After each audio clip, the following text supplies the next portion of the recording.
और इस वक्त की बेहद बड़ी खबर आ चुकी है। पुरानी पेंशन बहाली को लेकर बेहद ही बड़ी खबर है। पुरानी पेंशन की मांग तेज हो रही है। सरदार सिंह जोहल ने राजनेताओं की पेंशन के खिलाफ सुप्रीम कोर्ट में याचिका दायर की है।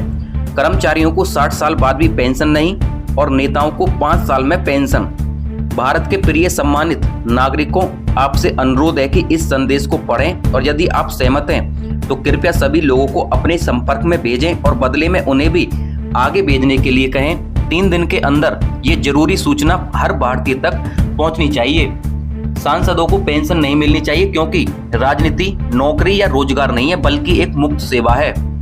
राजनीति लोक प्रतिनिधित्व अधिनियम के तहत एक चुनाव है। कोई सेवानिवृत्ति नहीं है, लेकिन उन्हें फिर से उसी स्थिति में चुना जा सकता है। वर्तमान में उन्हें 5 साल की सेवा के बाद पेंशन मिलती है और इसमें एक और विचार यह है कि अगर कोई व्यक्ति पहले पार्षद रहा तो विधायक बन जाता है और फिर सांसद बन जाता है तो इसके बाद एक नहीं बल्कि 3 पेंशन मिलती हैं और ये देश के नागरिकों के साथ एक बड़ा विश्वासघात है, जिन्हें इसे रोकने के लिए तुरंत प्रयास करना होगा। केंद्रीय वेतन आयोग के साथ सांसदों के वेतन भत्ते को संशोधित किया जा रहा है और इसे आयकर के तहत लाया जाना चाहिए।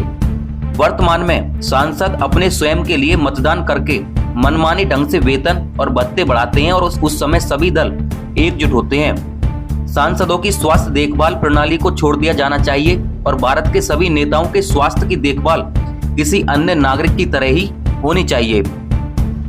वर्तमान में उनका इलाज अक्सर विदेश में किया जाता है। उन्हें बिजली, पानी और फोन बिल जैसी सभी रियायतें समाप्त होनी चाहिए। उन्हें ऐसी कई रियायतें नहीं मिलती, लेकिन वे उन्हें नियमित रूप से बढ़ाते हैं। नेताओं के लिए भी IAS और PCS परीक्षा या TET जैसी कोई परीक्षा पास होना अनिवार्य होना चाहिए।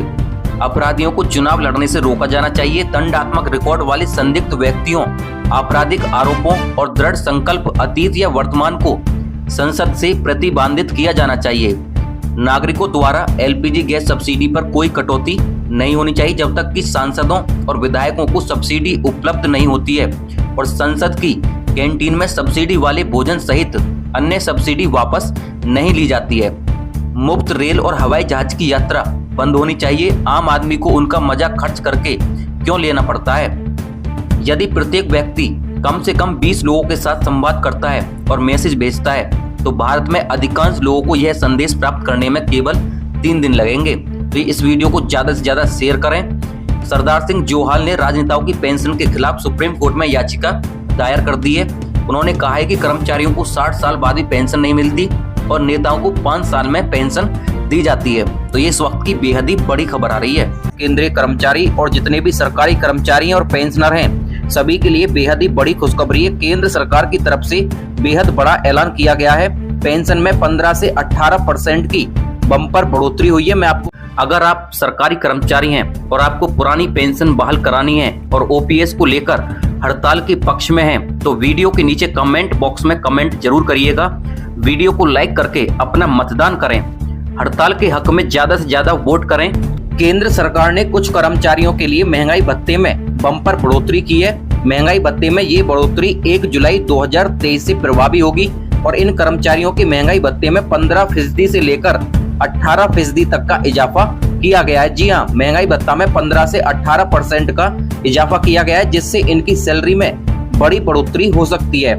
हालांकि इसका लाभ उन कर्मचारियों को मिलेगा जो 5वें और 6ठे वेतन आयोग के तहत सैलरी मिलती है।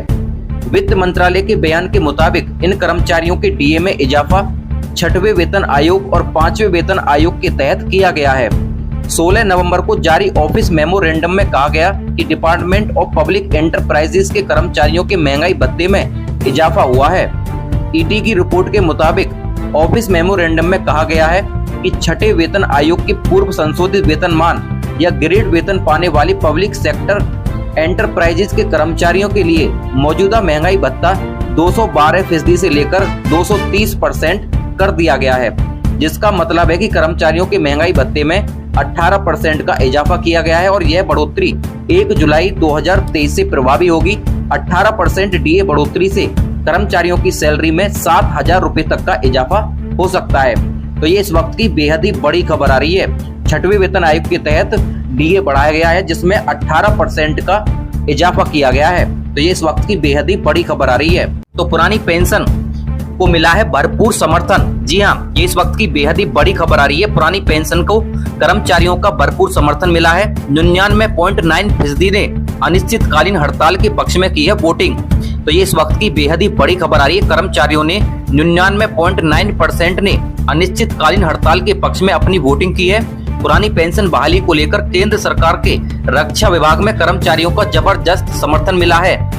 सरकार द्वारा पुरानी पेंशन बहाल नहीं की जाती है तो रक्षा विभाग के करीब 4 लाख कर्मचारी अनिश्चितकालीन हड़ताल पर जा सकते हैं। ओपीएस के लिए गठित national joint council of action की संचालन समिति के वरिष्ठ सदस्य और AIFTF के महासचिव श्री कुमार का कहना है कि अनिश्चितकालीन हड़ताल के बारे में रेलवे और डिफेंस कर्मियों का मत जानने के लिए 20 और 21 नवंबर को स्ट्राइक बैलेट कराया गया था और इसमें डिफेंस की 400 यूनिटों के कर्मचारियों ने हिस्सा लिया।